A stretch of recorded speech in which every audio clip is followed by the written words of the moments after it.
Mais l'accroissement du rôle des CIP passe également par aller encore un peu plus loin que la simple délivrance d'une information, et c'est ce sur quoi nous travaillons actuellement. Le premier élément sur lequel nous avons réfléchi, c'était la prise directe d'un contact avec le président du tribunal au cours de l'entretien.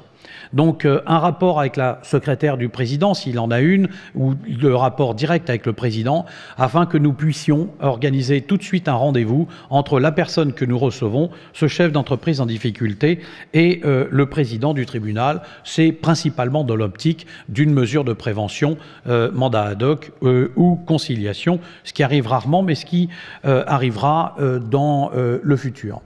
Nous estimons que nous travaillons à long terme. L'action des CIP est pour l'instant modeste. En matière de traitement des entreprises en difficulté, si l'on n'est pas modeste, on se plante. On agit qu'à la marge. On ne peut pas sauver des entreprises qui ne sont pas sauvables. La seule chose que l'on puisse faire, c'est faire prendre conscience au chef d'entreprise que plus tôt il s'adressera au tribunal, plus tôt il prendra conscience de ses difficultés, plus tôt il aura posé le diagnostic, eh bien, plus nous aurons de chances de le sauver. Mais encore une fois, nous travaillons à la marge. La deuxième direction vers laquelle nous essayons de porter nos efforts est l'assistance à la rédaction d'une demande en justice. Puisque finalement, lorsque l'on demande un mandataire ad hoc, une conciliation, une sauvegarde, un redressement ou une liquidation judiciaire, ça s'analyse en une demande en justice. Et cette demande en justice, souvent, elle paraît extrêmement compliquée. Elle est même compliquée sur le site internet des greffes des tribunaux de commerce qui sont gérés par les greffiers, qui ne regardent que leur intérêt et qui ne regardent pas l'intérêt de la personne qui va vouloir s'adresser au tribunal et qui demande des éléments qui ne sont pas prévus dans la loi. Donc nous avons travaillé sur la rédaction de modèles qui sont actuellement à l'étude au Conseil national des greffiers, parce que je ne veux pas me heurter aux greffiers qui sont omniprésents, mais nous allons les pousser, les forcer à accepter des modèles qui seront en tête du CIP, qui sont des modèles simplifiés, de manière à ce que la démarche auprès du tribunal pour rentrer dans le tribunal soit également simplifiée pour les chefs d'entreprise en difficulté. Et donc ça intéresse aussi bien les mesures de prévention que les mesures de traitement.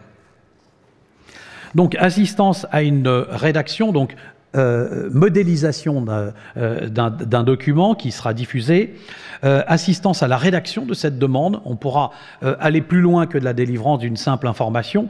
Alors c'est pas simple pour nous, puisque nous représentons les professionnels libéraux qui sont tentés de dire mais vous marchez sur nos plates-bandes puisque c'est notre travail et on a envie de rédiger une demande en justice, de faire un diagnostic comptable, de faire des comptes d'exploitation prévisionnels, etc.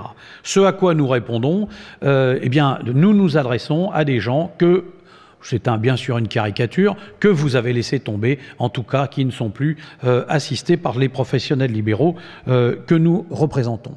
Et finalement, notre action tourne dédramatiser l'accès du tribunal, dédramatiser la procédure et essayer de gagner du temps. Si on invite quelqu'un, si on arrive à le convaincre à venir, même en liquidation judiciaire, un mois avant, c'est toujours un mois pendant lesquels eh bien, il pourra respirer et il arrêtera de creuser un passif qui souvent est irrémédiable. Et puis il y a une vie après la liquidation judiciaire, que ce soit pour des professionnels libéraux, pour des commerçants indépendants, ou des entrepreneurs sous forme exerçant dans le cadre de petites sociétés ou même de grandes sociétés. L'exercice à titre individuel est interdit pendant le traitement de la procédure collective, mais pendant ce temps-là, on peut être salarié, on peut être associé d'une structure, donc on peut continuer d'exercer. Et l'objectif du gouvernement, à travers les instructions qui sont données aux mandataires de justice, c'est d'aller plus vite dans le traitement de l'entreprise en liquidation judiciaire afin d'aboutir à la clôture de la procédure. Et une fois que la clôture de la procédure, et par exemple en matière qui intéresse les personnes que vous côtoyez, ce sont des procédures simplifiées, la clôture normalement doit intervenir dans un délai d'1 an à 2 ans maximum. Et donc après cette période, eh bien, le chef d'entreprise, s'il a compris les leçons de sa première expérience, peut se réinstaller à titre individuel ou libéral et poursuivre ou recommencer une activité. Troisième mesure sur laquelle nous avons travaillé, c'est les mesures d'accompagnement pendant la procédure. Nous délivrons donc des informations, nous essayons d'aider les chefs d'entreprise à s'adresser au tribunal, mais il n'empêche que passer la porte du tribunal est encore un obstacle insurmontable pour un certain nombre d'entre eux. Nous avons pensé aller au-delà. Le problème, c'est que, encore une fois, nous représentons des professionnels libéraux et qu'il n'était pas possible de trouver parmi nos troupes des personnes qui pouvaient aller au-delà sans être payées. Donc nous nous sommes adressés à des associations qui peuvent effectuer ces prestations d'assistance aux chefs d'entreprise en difficulté.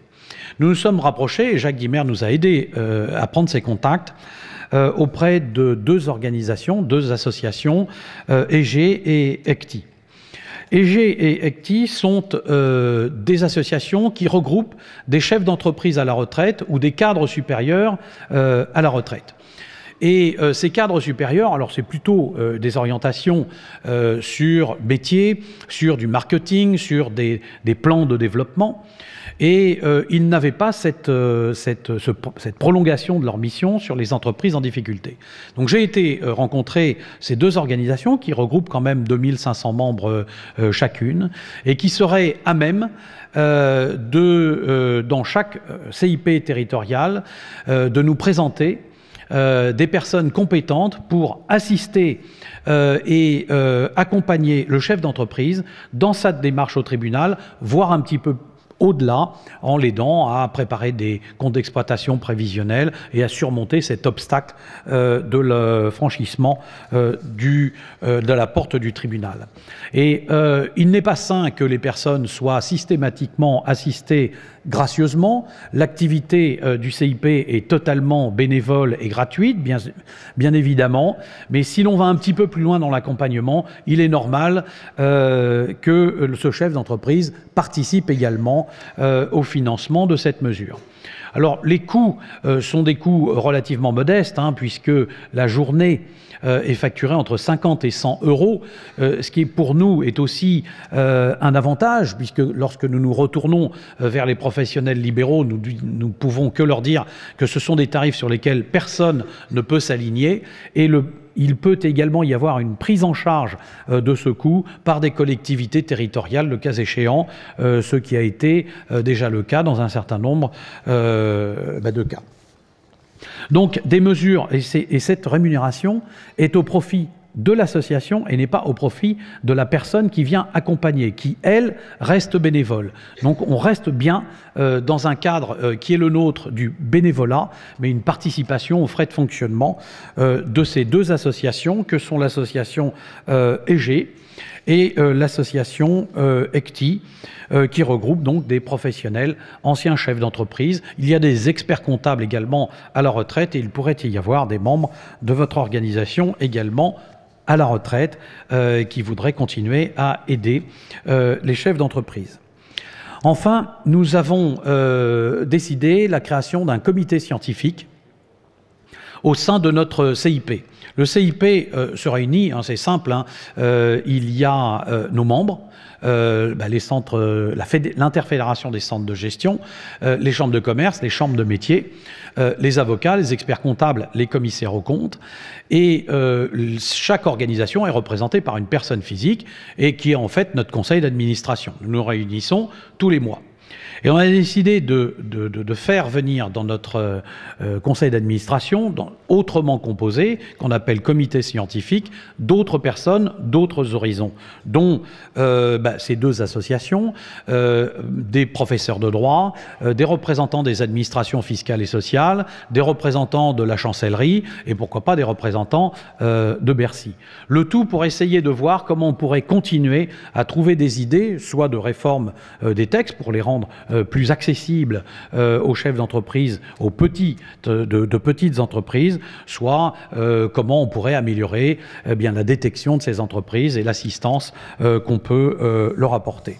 Et donc le conseil d'administration se réunira tous les 2 mois. Et le mois où il n'y a pas de conseil d'administration, ce sera le comité scientifique. Alors nous créons bien en ce moment tous les 15 jours ou tous les mois un nouveau CIP. Le dernier, c'était la semaine dernière, c'était Angoulême. Et nous avons porté une attention particulière à Angoulême, car je vous ai dit qu'un des mots importants de notre action était la solidarité. Angoulême a été une région, de notre point de vue, un peu sinistrée. Sinistrée parce que l'ancienne présidente du tribunal de commerce d'Angoulême, qui s'appelait Madame Ray, mais qui n'était pas la même Madame Ray que celle qui présidait le tribunal de commerce de Paris, a été emportée dans une affaire dans laquelle un administrateur judiciaire était également en cause et qui lui a fait signer des ordonnances antidatées parce qu'il avait oublié de nommer des commissaires-priseurs ou telle personne, et il a demandé donc à sa présidente de régulariser. Le problème, c'est qu'un juge consulaire est un juge, et qu'un juge signe des jugements, des ordonnances, et que si l'on fait quelque chose de faux dans une ordonnance ou un jugement, eh bien c'est un faux en écriture publique, et c'est passible des assises. Donc ça ne s'est pas déroulé aux assises, mais enfin bon, déjà, ça a été une première alerte. Mais il y a eu une deuxième alerte, encore avec le greffier du tribunal de commerce d'Angoulême, qui s'est encore emmêlé les pinceaux avec l'administrateur, enfin le mandataire judiciaire local, et tous les deux ont été mis en examen. Vous voyez bien une région un peu sinistrée, alors que par ailleurs, un fort mouvement de la base, des chefs d'entreprise, de la chambre de commerce, des experts comptables et des avocats, pour essayer de mettre un peu de dynamisme, au moins dans le traitement des entreprises en difficulté dans cette région. Il y a un nouveau président, il y a un nouveau greffier, il y a certainement des nouveaux administrateurs, et toujours est-il que nous voulions marquer notre solidarité. Donc nous nous sommes donné rendez-vous avec la présidente du Conseil supérieur de l'Ordre des experts comptables et le président de la conférence des juges consulaires de France, et nous avons été la semaine dernière inaugurer ce CIP d'Angoulême qui était reçu par la chambre de commerce d'Angoulême. Alors, pour créer des CIP, nous avons besoin de volontaires. Je constate que aujourd'hui, alors que ça n'était pas le cas l'année dernière, ceux qui donnent l'impulsion sont les présidents de tribunaux de commerce. En deuxième lieu, les experts comptables qui sont assez dynamiques, et il n'y a pas de raison que les responsables de centres de gestion agréés ne puissent pas eux aussi prendre des initiatives. Et si dans votre région il n'a pas été créé encore de CIP, et si vous avez la niaque pour aller rassembler tout le monde, parce que c'est une histoire d'hommes ou de femmes, eh bien nous pouvons vous aider pour vous mettre en relation avec le président du conseil régional de l'ordre des experts comptables. Vous voyez par exemple à Marseille, nous n'en avons pas encore créé parce qu'il y avait des difficultés, mais vous pensez que j'ai fait le siège de votre présidente qui est en même temps la présidente du conseil régional de l'ordre des experts comptables. Je l'ai mis en relation avec l'ancien bâtonnier de Marseille, et nous avons été voir le président du tribunal de commerce pour nous apercevoir que finalement il y avait une querelle de clocher entre le président du tribunal et la chambre de commerce, et nous avons réuni tous ces gens-là, et finalement le CIP de Marseille devrait avoir lieu dans quelques semaines ou quelques mois au siège de la maison de l'avocat et non pas au siège de la chambre de commerce. Mais on est confronté sans arrêt à des petites querelles de clocher qui sont des obstacles à la réunion des CIP, mais on est là également pour lever les obstacles, et vous pouvez compter sur nous à ce sujet. Voilà.